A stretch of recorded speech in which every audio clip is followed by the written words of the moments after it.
NCERT 12th class chemistry के chapter number 11 का एक टॉपिक है एल्कोहल, जिसके 3 पार्ट्स मोस्ट इंपोर्टेंट होते हैं, Maithil alcohol, ethyl alcohol and phenol. Maithil alcohol सामान्यतः ज़्यादा पूछा नहीं जाता है, लेकिन एथिल अल्कोहल और फिनॉल बहुत ही ज़्यादा इंपॉर्टेंट हैं। जिसमें सबसे पहले हम मैथिल अल्कोहल के बारे में जानेंगे कि इसका निर्माण कैसे होता है।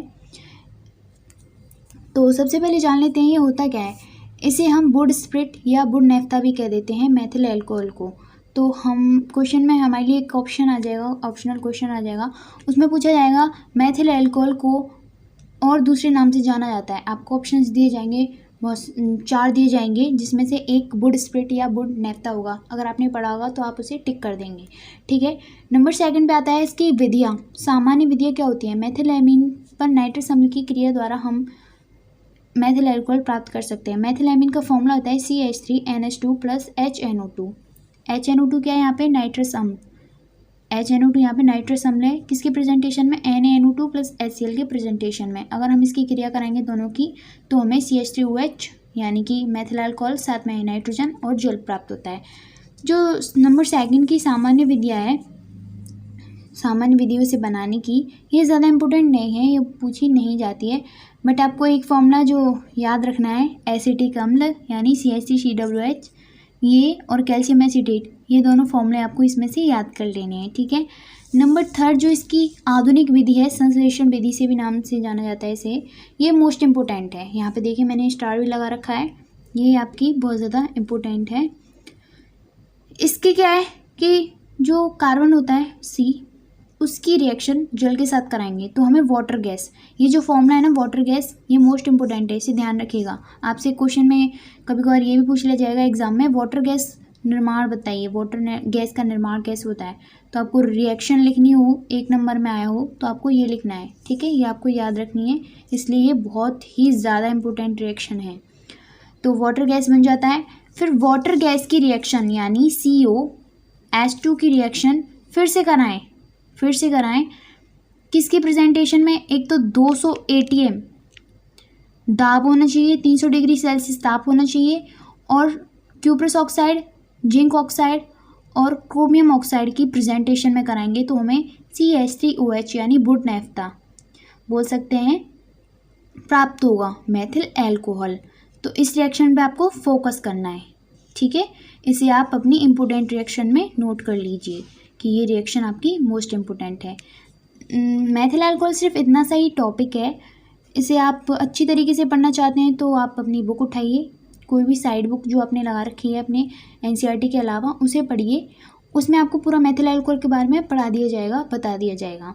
लेकिन यहाँ पे मैंने जो आपके लिए निचोड़ ला के रखा है, निचोड़ पूरे आपके अल्कोहल, मैथिल अल्कोहल का निचोड़ है इसमें, जो आपके लिए इम्पोर्टेंट है, जो मैंने यहाँ पे आपको बताया है, ठीक है। ये जो है मैथिल अल्कोहल, एथिल अल्कोहल, ये आपके हेलो एल्केन्स के हैं, ठीक है। और जो फिनॉल होता है वो आपका हेलो एरिन्स का है। तो नेक्स्ट हम क्या पढ़ेंगे, अभी हम पढ़ेंगे एथिल अल्कोहल का फॉर्मूला क्या होता है, C2H5OH, और इसे हम स्प्रिट ऑफ वाइन के नाम से भी जानते हैं। ये भी आपका ऑब्जेक्टिव क्वेश्चन आ सकता है कि एथिल अल्कोहल को और किस नाम से जाना जाता है। तो अगर आपने पढ़ा होगा तो आप लगा दोगे स्प्रिट ऑफ वाइन, ठीक है। अब इसका निर्माण कैसे होता है वो जान लेते हैं।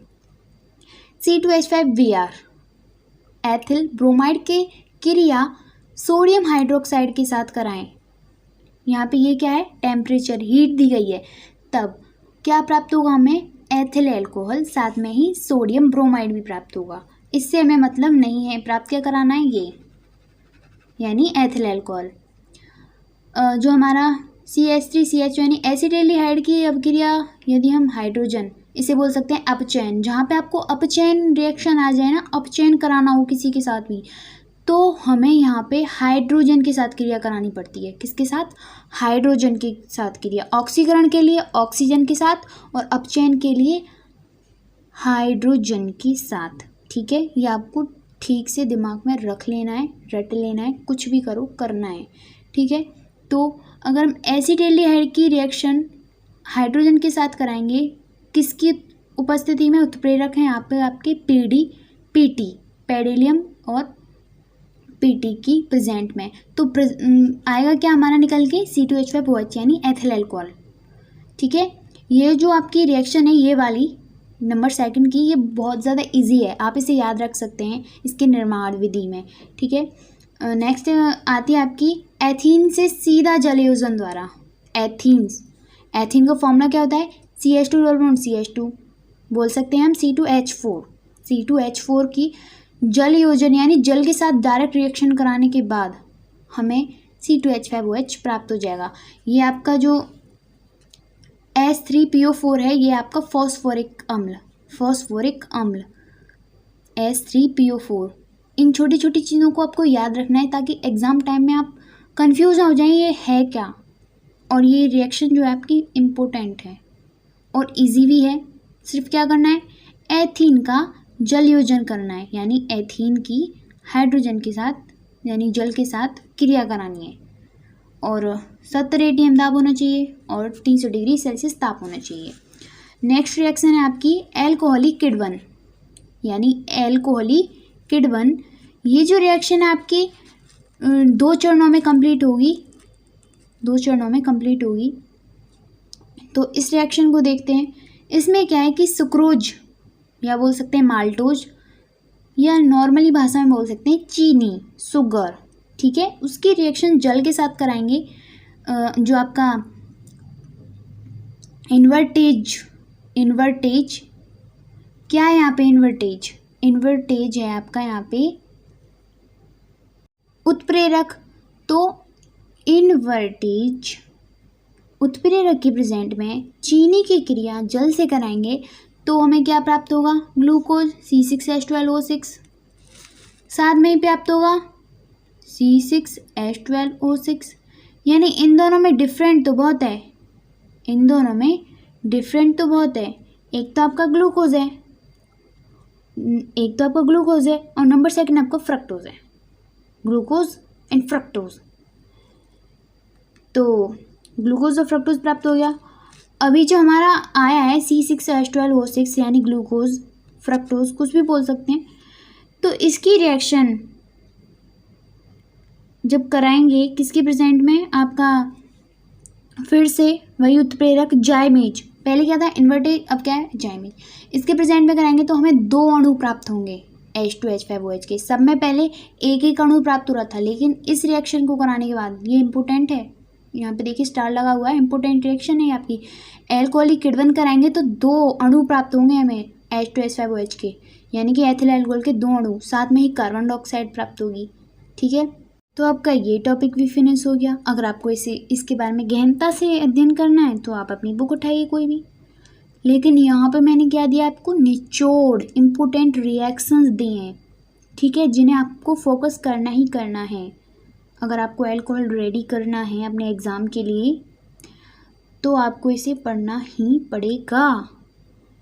टॉपिक नंबर 3 है फिनॉल, जिसका फॉर्मूला होता है C6H5OH। ये टॉपिक मोस्ट इम्पोर्टेंट है।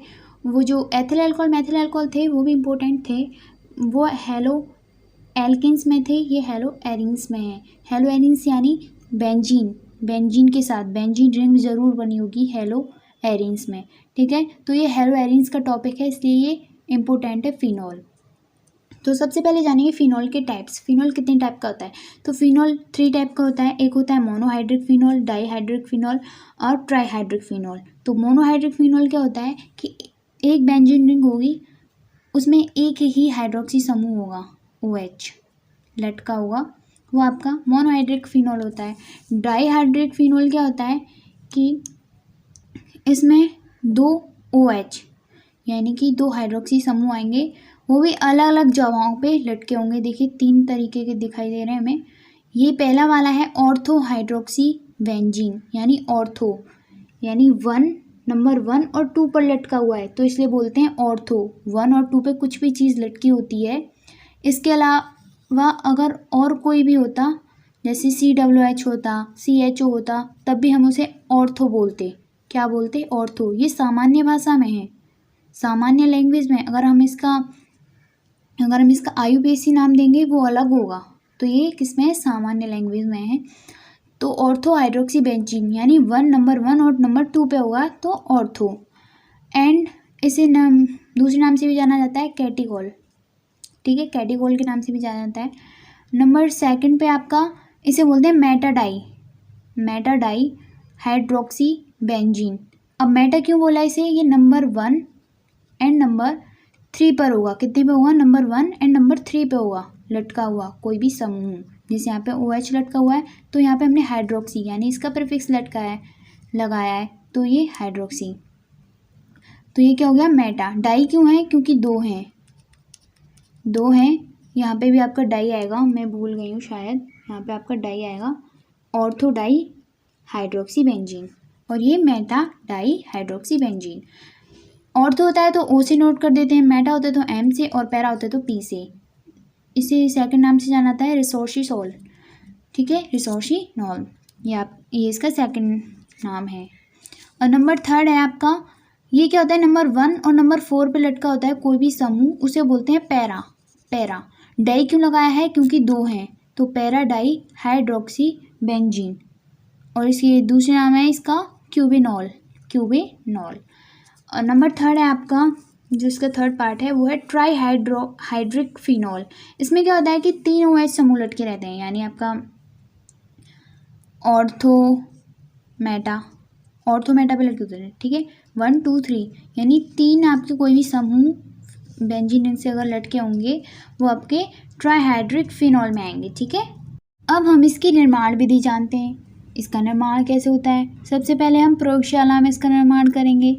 तो प्रयोगशाला में निर्माण करने के लिए क्या किस चीज़ की ज़रूरत है, एक तो हमें बेंजीन डायज़ोनियम क्लोराइड की ज़रूरत है यानी C6H5N2Cl की ज़रूरत है, साथ ही हमें जल की ज़रूरत है। इन दोनों की जब रिएक्शन कराएंगे यानी भाप आसवन कराएंगे, यानी इन दोनों को उबालेंगे, इनका भाप आसवन कराएंगे तो हमें फिनॉल प्राप्त होगा।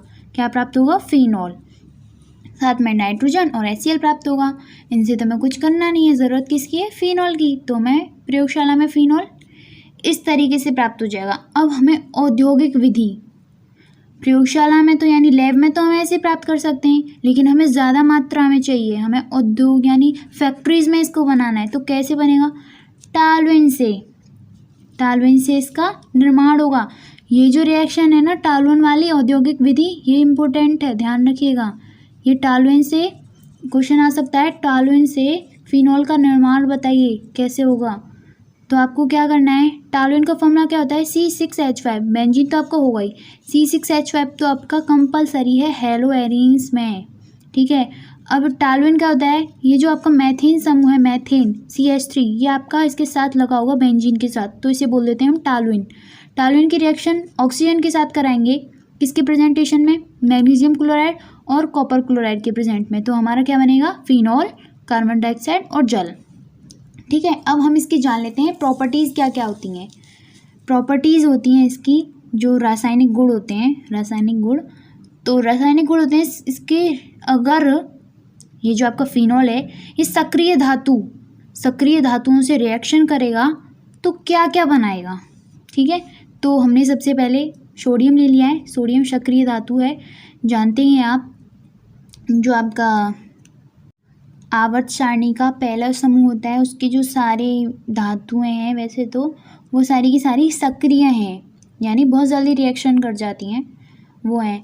तो हम सबसे पहले सोडियम से क्रिया कराएंगे इसकी, तो क्या प्राप्त होगा हमें, सोडियम फिनॉक्साइड, साथ में ही हाइड्रोजन प्राप्त होगा, ठीक है। अब हमें किसके साथ रिएक्शन करानी है, Zn के चूर्ण के यानी जिंक के चूर्ण के साथ हमें रिएक्शन करानी है फिनॉल की। तो फिनॉल की जिंक के चूर्ण के साथ रिएक्शन करेंगे, यानी हीट देंगे, उसे गर्म करेंगे, तो हमें प्राप्त होगा बेंजीन। क्या प्राप्त होगा, बेंजीन प्राप्त होगा, साथ में ही हमें जिंक ऑक्साइड भी प्राप्त होगा, बेंजीन और जिंक ऑक्साइड। अब आता है NH3 से क्रिया, यानी अमोनिया से क्रिया। फिनॉल की अमोनिया के साथ क्रिया कराएंगे ZnCl2 यानी जिंक क्लोराइड के साथ की प्रेजेंटेशन में 300 डिग्री सेल्सियस टेम्परेचर पर, तो हमें प्राप्त होगा एनिलीन C6H5NH2, साथ में ही जल। ये जो एनिलीन है ना, इसकी रिएक्शन इंपॉर्टेंट है, ध्यान रखिएगा, स्टार लगा हुआ है रिएक्शन पे। ये इंपॉर्टेंट रिएक्शन है क्योंकि इसमें निर्माण किसका हो रहा है, एनिलीन का। आपसे पूछा जा सकता है क्वेश्चन में, एनिलीन निर्माण विधि बताइए, या फिर पूछा जा सकता है आपसे कि फिनॉल से एनिलीन कैसे प्राप्त करेंगे। तो आपको पता होना चाहिए कि अमोनिया से हमें उसकी क्रिया करानी पड़ेगी, किससे, अमोनिया से। प्रेजेंटेशन का भी आप ध्यान रखिएगा कि किसका प्रेजेंटेशन है और कितना ही ज़्यादा ताप है। तो ये रिएक्शन आपकी इम्पोर्टेंट हो गई। अब आता है नाइट्रीकरण। मैंने आपको बताया है नाइट्रीकरण में किससे क्रिया कराते हैं, नाइट्रिक अम्ल से।